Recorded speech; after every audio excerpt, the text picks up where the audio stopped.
Welcome to Reboot with Dr. Arasi Maran. I am your host, Dr. Arasi Maran. In this podcast, we explore the transformative moments that led us to reimagine our lives, our health, and our purpose. Today, I'm absolutely thrilled to be speaking with a very good friend, a mentor, a great educator, and a phenomenal cardiologist, Dr. Ajay Kirtane. He's an interventional cardiologist and a professor at the Columbia University Medical Center in New York. He is not only a leading expert in cardiovascular medicine, but someone who's walked the path of personal transformation when it comes to health and self care.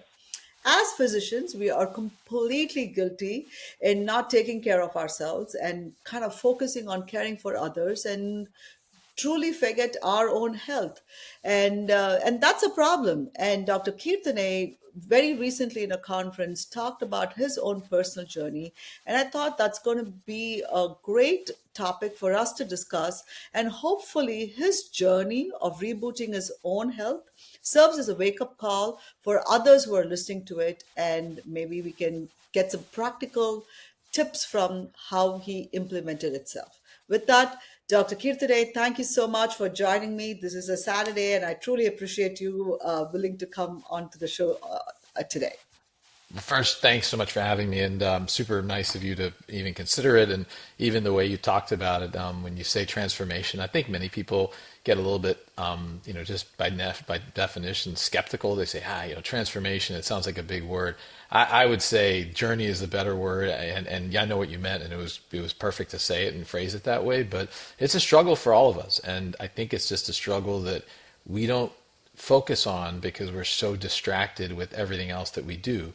And this is a universal thing with people in their lives. And it's just a matter of really getting your focus on your own health to be able to try to improve it. And I can say that for the short term, I'm doing all right, but it's been a process. And so happy to talk about it, and hopefully some people can get some inspiration out of it. Yes, I mean it as you correctly said, this is a journey, right? And we really truly need to focus on making the journey more pleasant. And sometimes we just don't focus on the journey, and we are just living each day very reactively instead of planning our day. So let's start at the beginning. You treat patients with heart disease every day. You understand the science of cardiovascular health better than almost anyone, right? So, but you had your own moment, and can you take us to that aha moment, or was it a actually a moment which changed? How did it start for you? Yeah, it's a series of things, and we're so tuned to cardiovascular disease, but the fundamental problem for everybody, not just physicians or nurse practitioners or anybody in clinical medicine, just everybody in their life, is we generally feel pretty good. And there are people obviously struggling and that kind of thing, but for the most part, if you're an optimistic person, you say, I feel pretty good, or this is life, or I may be getting older, that kind of thing.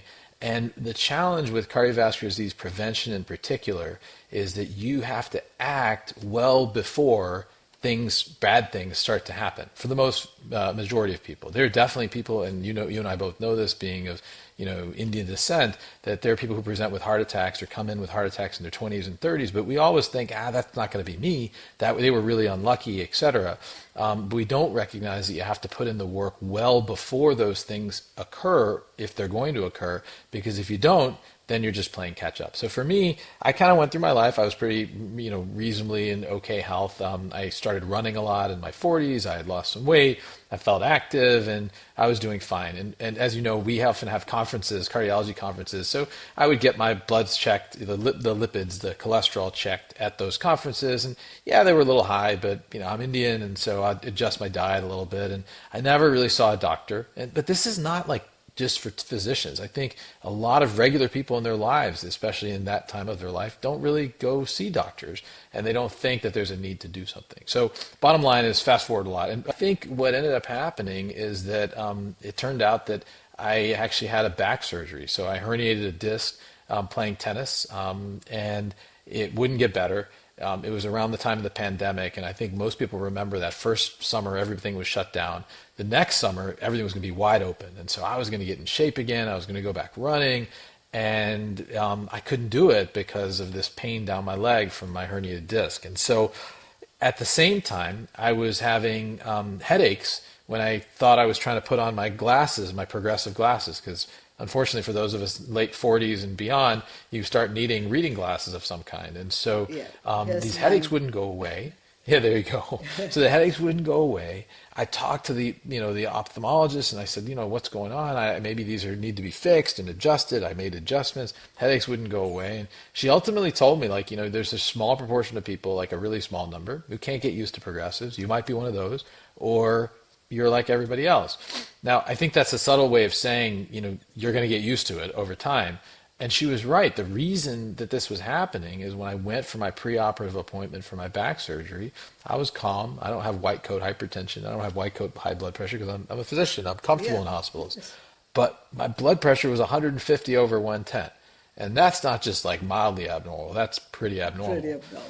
abnormal. And so I said, whoa, this is crazy. I have to treat it. Now, the thing for us is when numbers are out of whack, we can typically act. Many patients don't want to take medicines, and I understand that. And we have to be, like as physicians, very cognizant of the fact that when I write a prescription, the likelihood a patient's going to fill it is like 2 out of 3 times. That's for the average physician. And then the likelihood that they're going to take that medicine as I've prescribed it is also 2 out of 3 times that they fill it. So you multiply those numbers together, we're talking about 50% adherence to medications. And I don't think physicians or nurse practitioners or others actually confront that fact because they oftentimes don't try to reach things from the side of the patient, understanding that you're going to go home, you're going to get on the internet and Google the medication and see 18 side effects, which don't really sound really good. And you're going to say, well, do I really need to take it? Maybe I should exercise more. Maybe I should do something else. So I had that feeling up front, but when it was this high, I was like, I got to do something, and then maybe I can come off the medicines later. And so I started taking medicines for blood pressure. I exercised more after the back surgery. But unfortunately, my cholesterol actually, if anything, went up a little bit to a level that was not really safe for LDL cholesterol, and I'll divulge my own information. It had gone up to 185, and typically for Oh, people wow. with family histories or otherwise, we want it less than 100 for sure, the bad cholesterol. So then he said, this is not going to work with diet and exercise alone. So I started taking a medicine for cholesterol. And so then things got well under control. The blood pressure was controlled. The cholesterol was controlled. But as you get older, we are working out. I did a little bit here and there, and I'm always kind of athletic in terms of what I want to do, but I didn't really do anything about my diet. And Mm-hmm. ultimately, what ended up happening is I checked my labs, and because my weight had gone up and up and up and up after the surgery, it went down, then it went up, and I knew something was amiss. I checked my labs, and then my hemoglobin A1C, so that's a marker of diabetes, Diabetes. it wasn't borderline. It was like straight up in the diabetic range, 6.9. And so for me, again, as a physician, when you see that number and you see the diagnosis, I know what that can do. And I was like, this has got to be fixed. And I didn't want to add now, like a fourth and fifth medication. I didn't Mm-hmm. want to start Ozempic and all of that. And I essentially just said the same focus like I bring the procedures. When I'm in a procedure, like you can't distract me. I'm focused. I'm going to do that with my food. Because I knew I was already working out. Maybe I could work out a little bit more. But the real thing is I just never really, paid much attention Focused to the on. diet. And we can talk a little bit about the details about later. But bottom line is that when I saw that number, I said I'm going to fix the diet, and then I got really motivated to really reinvent the diet. And fortunately, the A1C is normal now. I mean, it's sort of in the 5.8, so pre-diabetic range, but much better than it was. I lost, more than 20 pounds, and this was over a period of like 3 months. Um, but it really took some meticulous attention to exactly what I was eating, what I was doing. And by the way, it's not just about preventing later disease. I noticed I started feeling a lot better too Mm-hmm. when I made the dietary changes I made. It wasn't one moment. It was like a series of events. We were like, oh, this is not right. Hey, how come this is not right? And things were happening to you, and you're also noticing things. And that's very difficult. Like, there are so many things you were writing off, right? Oh, this is old age, or this is because of my back, etc. You kind of honed in, and how was that psychological shift?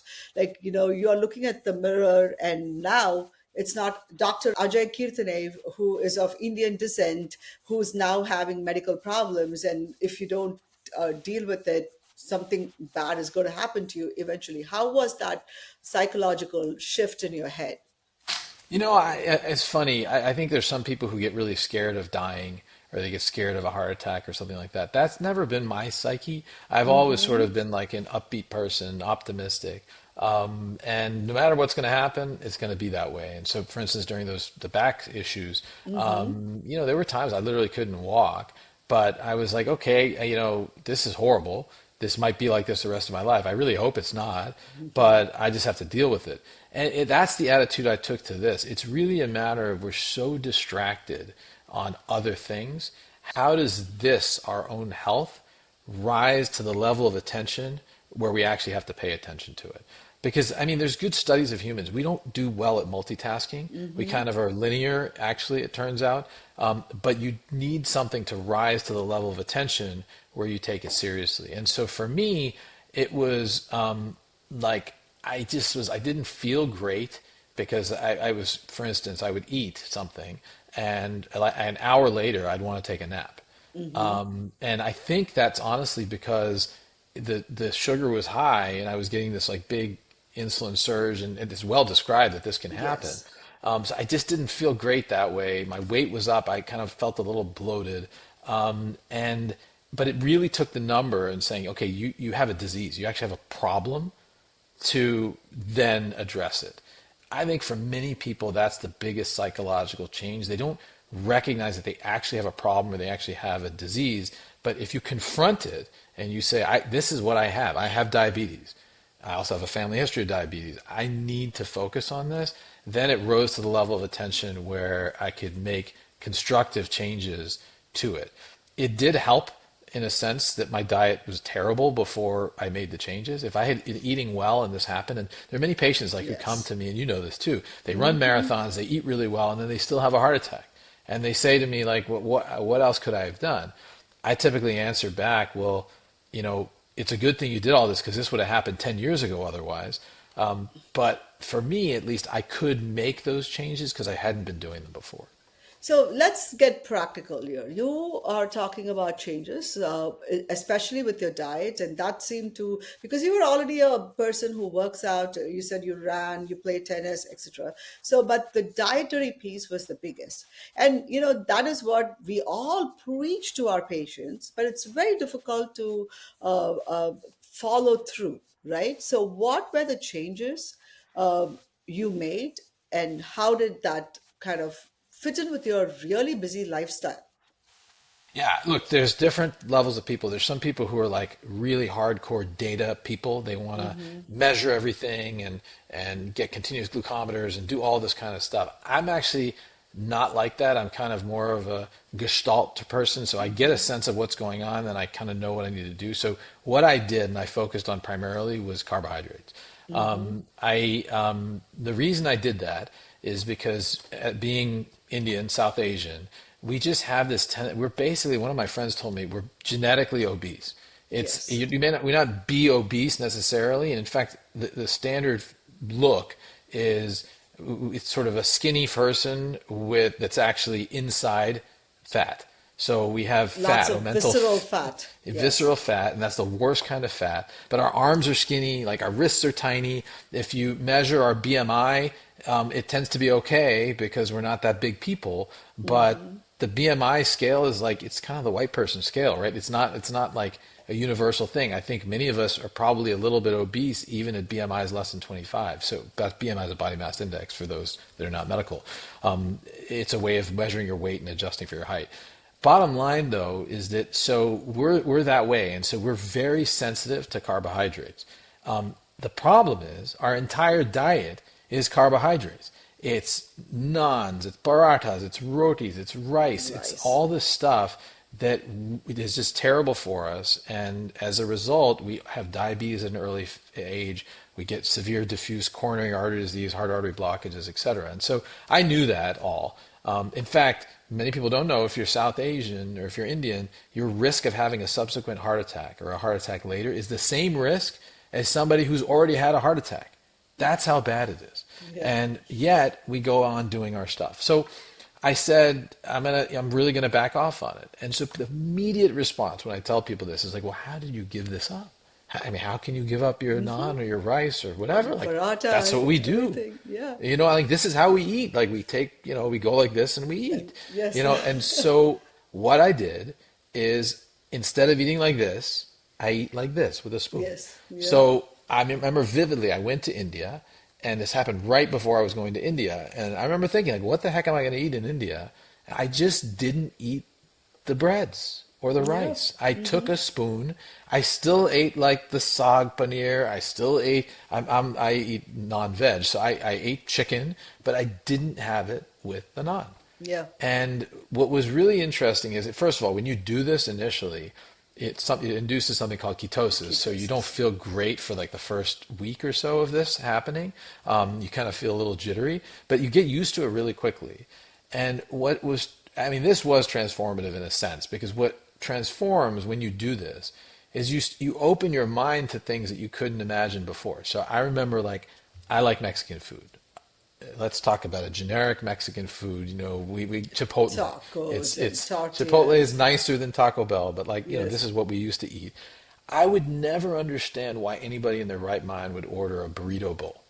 Like, why would you order a bowl? Just eat the burrito. Burrito. Like Yes. that's how you do it. But actually, when I said, okay, I'm not going to eat tortillas and I'm not going to have rice, okay, you have to have a bowl. It's Yes. actually really good. Yep. I have lettuce, beans, I have some chicken on there. I make it spicy, so there's a Yeah. fair amount Of of course. salsa, and the cheese is fine, and it's quite tasty. And so the burrito bowl is now for me. I just don't eat the other stuff. And what's remarkable about food is there's such a wide range of food that's in the world, and there's stuff that I never ate before, even considered eating before, that now I eat, and I just don't eat the other stuff. So the final thing is, people ask, well, how can you not eat the other stuff? In my mind, I almost feel like I'm partially like allergic to it. And the reason I can say that is because after I cut it out, I all of a sudden that sleepiness that I had, gone, completely gone. So I know that, like, if I go and eat like 4 slices of pizza or something, like I might have done You're going to be in a before, food coma I'm going to be next. tired afterwards. I'm not going to Yes. feel great. So Yes. it's not like I don't eat it anymore. Like, I'll have a slice, but I'll have a lot of salad. And basically that visualization of this was going to make me feel bad. This is going to make me unhealthy. I weigh myself every day. If I eat all this stuff, my weight's going to go back up again. All of those things, there was such a negative to that I was able to say, I'm just going to choose to eat something different now. And fortunately, there's a lot of choices now, and so I felt pretty good about it. So, it is so funny, or it's so timely what you're talking about. I'm a pure chocoholic. Like, I have true chocolate addiction. Okay. Same. And Same. I mean, I think it runs, it's genetic, right? I mean, so there's family history of diabetes, there's family history of heart disease also. And then one of my first degree relatives had colon cancer right about when I turned 40. Okay. And then I looked at myself in the mirror and I was like, oh my God, this is going to happen. The history is going to repeat itself to me if I don't make changes. And I was like struggling so hard. And then, as a female, the weight and the female mind has a very intricate relationship. And Yeah. I've been yo-yo dieting all my life. I've tried every possible diet, but it's never sustainable, right? I try it, I lose some weight for a festival or for a function, and then the weight yo-yos back. So long story short, when I hit 40, I decided I have to make choices now, which are going to reflect not right away, but how I'm going to live my 50s and 60s and 70s, because I did not want to have colon cancer. I did not want to become a diabetic, etc. So I pretty much did exactly what you did. I stopped eating carbohydrates. It's people were like so shocked. oh, RC, how can you completely ignore a food group? It's not natural. It is not thing. I'm like, I don't know about nature or not, because we were meant to forage and hunt Right. and kill Right. and eat and do a lot of manual work. We are not doing any of that. We are just eating. It's all processed and ultra processed. Oh my God. I The keto flu was quite miserable, but thankfully it fell on a weekend. I was able to Yeah. get past it. And I started getting into a routine, and it was actually, it came so natural to me, because I honestly like meat. I honestly like a lot of paneer, and I don't mind cauliflowers and mushrooms and stuff like that. And even though I'm South Indian, like proper Chennai person, rice was not my big favorite. Oh, okay. Naans were my favorite, Yeah. funnily Same. Same. enough. But I was able to, as you make naans out of cauliflower and things like that. And then as I'm like going about my work or something, my two of my fellows come to me and said, "What is going on? Are you taking Adderall? Like, why are you so hyper? What is your like doing so many things and you are looking different and something? What's your secret sauce?"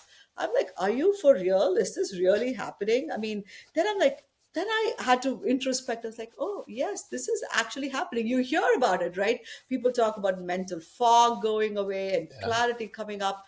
I have rolled my eyes when I hear this, and I'm sure you've done that too. Oh, this is all woo woo. But there Yeah. is something about getting away from processed and highly quickly absorbable carbohydrates, and when you remove that, your body is such a beautiful metabolic machine that it just adapts itself and etc.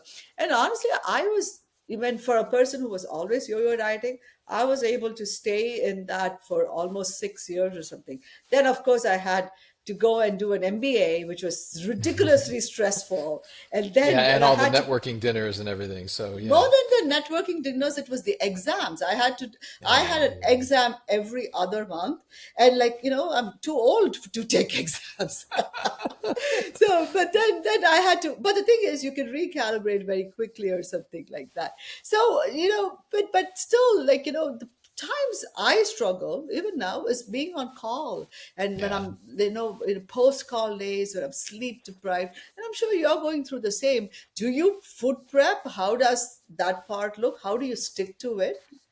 Yeah, I do. So basically, one of the things that I do is I have these yogurts that are like more protein based yogurts, like 20 grams of protein in the yogurt, and so I actually have them in my fridge, both home and I have a mini fridge at work, and so that's typically good for like a breakfast thing because there's not a lot of calories, very few carbs, but you get the protein that way. Yes, yes. And then I have a variety of snacks like pistachios and even peanuts, which by the way do have carbs in them, but you don't eat that many. You eat just a few and it keeps you going. Things like string cheese, those things I will have around so that if I get a little hungry, I'll just eat a little bit of that. You just have to try to be disciplined about it. I mean, one of the things I was thinking an analogy is food is like there's a wide variety of food. There's like a lot of stuff you can have.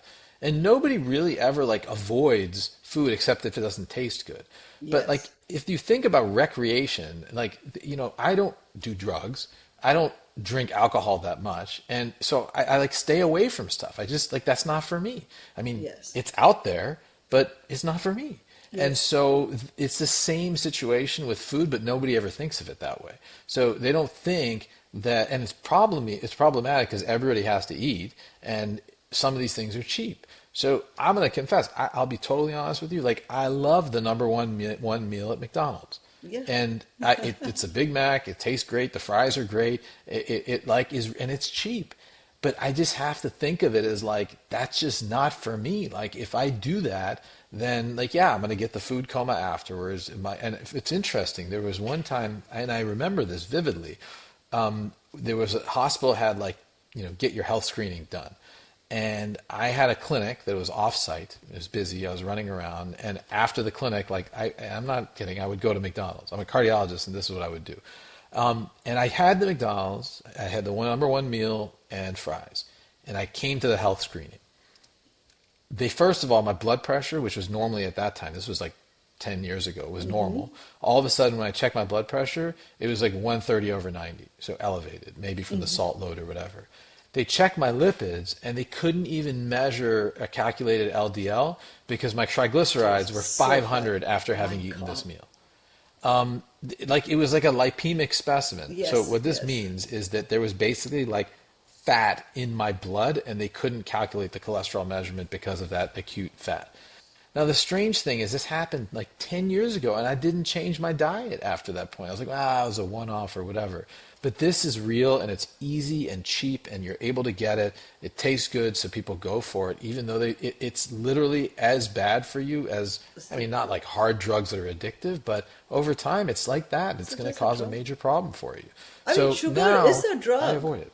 Yeah, Yeah. yeah, I mean, I think you hit the nail on the head when you talked about, we identify ourselves, right? If I came to you and if we are in dinner and if I say, "Hey, I'm a vegetarian," you would never get tempted by meat. You're a vegetarian, you just go and pick up the vegetarian food. So if you train yourself and say, I don't eat carbohydrates, then you just avoid the bread and avoid the rice and just go for the protein side. It's almost like you have to yeah. change the tape of who you are in your head and who you want to be at the bottom line. I think that's Correct. And for me, in a sense, it was almost easier because I have diabetes than if I didn't have the diagnosis. Like true, once I had true. diabetes, I was like, okay, I can't eat the carbohydrates because I have this Yeah, disease. I can't eat it. yeah, If you don't have the disease, you're sort of like, well, why do I have to make this adjustment? You're doing it for weight or you're doing it for your ego. You want to look thin or whatever. So I definitely identify with that. I think it's harder for folks that don't have that. But on the other hand, what you don't want to is have the disease when it's preventable. So, absolutely. so if you make the change and you sort of say, look, I don't want to do this, then perhaps it could be easier, maybe. I don't know. So, Ajay, your life is as stressful as any, interventional cardiologist. You run trials, you travel a lot. Let's talk about stress management because stress eating or reaching out to sugary foods to comfort yourself at times of stress is a very common coping mechanism. Okay, I don't know whether that's your coping mechanism, but it's a very commonly used coping mechanism. That's why when I had to take exams, candy came back into my life. So, how do you manage stress, and how does food and stress go hand in hand for you? Look, for everybody, this is like a universal thing. It's well described, and there may be rare people that don't like food or don't respond that way, and maybe they do something different. But this is so common that we see, and so somehow you got to like decouple those things. You have to unlink the "I'm stressed, I need food" thing, and you say "I'm stressed, I need to do something else." And so for me, fortunately, I have other interests that help to alleviate the stress. So one of them is music. Hmm. Like I'll go to the basement and play my guitar. That works very effectively. The problem is the kitchen is on the way to the basement. And so you can stop at the kitchen and eat something and then play the guitar, and that doesn't really help anything. So for me, I just try to like go down and do that. Exercise is another one. Problem with exercise, you need to have some food on board because if you exercise and you have like no food in you, then you basically, collapse as you're doing your exercise. You get too fatigued. Yeah. So that's where those little other snacks can help. And it's just a portion control issue. Like you have to make yourself, like there's this peanut butter that is really, really good that actually my daughter and her friend got for us. It's made from like a special farm. It's delicious. You can take like 1 teaspoon of it and then run to do your exercise and it gives you enough Oh. carbohydrates to get through the exercise, et cetera, things like that. So, but you have to be deliberate and you have to have a plan. Just like you said before, like, do you plan your food and everything? So I have strategies devised to do those things. And as a result, you have to recognize what's happening. Like, I'm stressed. I feel the need to eat. Okay, this is all happening. What am I going to do to not eat in that way? And by the way, for people who are listening, they're probably thinking, some of them are like, wow, I can't, that's crazy. Like, how can you be that militaristic about it? But it's not that. It's just in your mind, if you have a plan set up, it's not militaristic anymore because it's kind of like that's just built in. Yes. It takes some time to get to building it in, but when you've built it in, it works. And then the final thing that I don't do enough of but does help is things like meditation. Just breathing exercises. It's remarkable. I've found that they really can calm you down, and they can mitigate it because you're just focusing on something else, as opposed to the thing that's stressing you out. So that's something I'm trying to explore more. And as you said, part of the journey, that's probably my next phase, is to go there, a little bit more. Absolutely. It's almost like what we talk about in our PCIs, in our conferences, failing to planning to fail. Or no, what is that statement we say? Failing to plan is planning to fail. So you Yes, just have yes. and it doesn't have to be a long thought out. It's just like, okay, I'm just going to have strategies for stress. I'm going to have food, healthy food around me so that I don't get tempted by things which are easily available. And McDonald's is easily available, cafeteria food easily, No. crappy food is easily available. So you just have to have backups. Like, and nuts, I feel we completely underutilize nuts. They are such a Yeah. good power source, quick and easy. And the 100-calorie nut packs, all of that can be extremely, extremely helpful. Meditation, I was such a big skeptic. Again, it was another thing I rolled my eyes about. I'm like, oh my God, blah, blah, blah. Then I think I got introduced to the Calm app, and I just love it. If I have a long, hard case, I literally lock myself in the toilet and put a 2 minute calm thing, because no one will disturb you in the toilet, Yeah, yeah, yeah, because yeah. sometimes the call room is too far away. I'll Oh, just it's too lock much. Yeah. myself in the toilet and just meditate there, or because that's the good thing about meditation. You can do it anywhere, Right, and right. you just be like, I don't care, I'm just going to. And it's literally, I feel like if my brain is scrambled, it just resets my brain, and it's whatever, calm or headspace, or whatever you want to do. It's just, I just really, really love it. And you know what, another thing I use, I don't know whether you've done it, yoga nidra. This is something I was introduced way back in my 10th standard or something, where you do 20 minutes of yoga nidra. It's almost equivalent to getting 3 hours of good sleep. Mm. So if my post call days, when I'm like, so wired, and that's when you want to go and grab, I would do. It's available on YouTube, free of cost, and it's you should try it out. It's actually relaxing, and it's really, really interesting to see yourself. Oh, actually, I didn't sleep much, but I did yoga nidra, Yeah. and I'm actually functioning like a normal person. I'm You definitely gonna know, look at it and figure that out. That's pretty cool. The one thing about it, I just will say as like a public service thing for the nuts, is I tend to get the low sodium ones, because the one problem with nuts is they taste better when they're salted, and then there's a of lot of course, salt. Once you go to low sodium, you actually think the other ones taste too salty. I think yes. the other thing though, RC, is important is, I definitely haven't have this figured out. Like, I've given you some strategies of what I do, but if you get complacent and think, "Oh, I know how to deal with stress," well, something Yes, is going to come along that stresses you out more than you know how to deal with, and then you can't absolutely. freak out. You just have to sort of recognize what's happening. And I mean, this happened to me recently. I was like, "Why am I feeling this so stressed? I have all these things to cope, and yet I'm still feeling stressed." So it's always good to search for other things, and you'll learn newer things. And if that happens, you sort of have to just then implement your strategies again, and still analyze, this is not working, so maybe I need to do something else. The final thing I'll mention, for me at least on the food side, is what has been invaluable as a break, if you will, is, it's like brakes on the car, is weighing myself every day. Hmm. Because what happens is that if I know where I'm at, and a couple days go by and it starts going up, I am so fearful that it's going to keep Yes. going up, that the following day, even if I have that craving, or even if I have whatever, I'm like, no, no, no, no, no, no, no, because this is the break, and if I tip, I'm going to really tip. Yes. And you have to be careful, right? You don't want to. I don't want to be emphasizing like body image, like bad negative body image behavior. That's not what I'm talking about. What I'm just talking about is, for healthy purposes, the measurement of weight is a very good barometer, give or take, what you've Yeah. drank and Plus or eaten and minus when or you've gone whatever. to the bathroom, but it's a good barometer. I mean, and I think, as you said, we should give ourselves grace just because you fall off once. I mean, we all had to learn to walk. We all had to be potty trained, and we had accidents while potty training. So our parents did not give up on us, and we just keep training and training and training. And that's exactly, what you said. You give yourself some space, and but always give yourself a leash maybe, and so that you don't beat yourself up. But watch yourself and in I come love out. your new form of potty training though of meditation.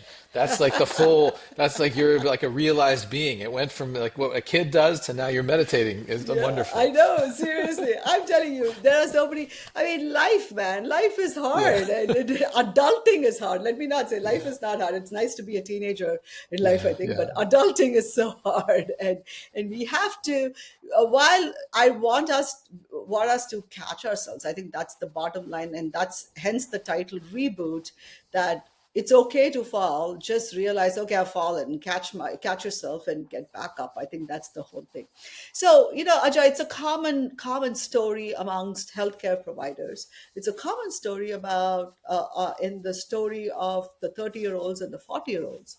What could you tell people, like what would who recognize themselves in your own story, but they are overwhelmed, they are scared, they don't want to give up their quick fixes of sugar and pizzas and burgers. What could you tell them which could help them?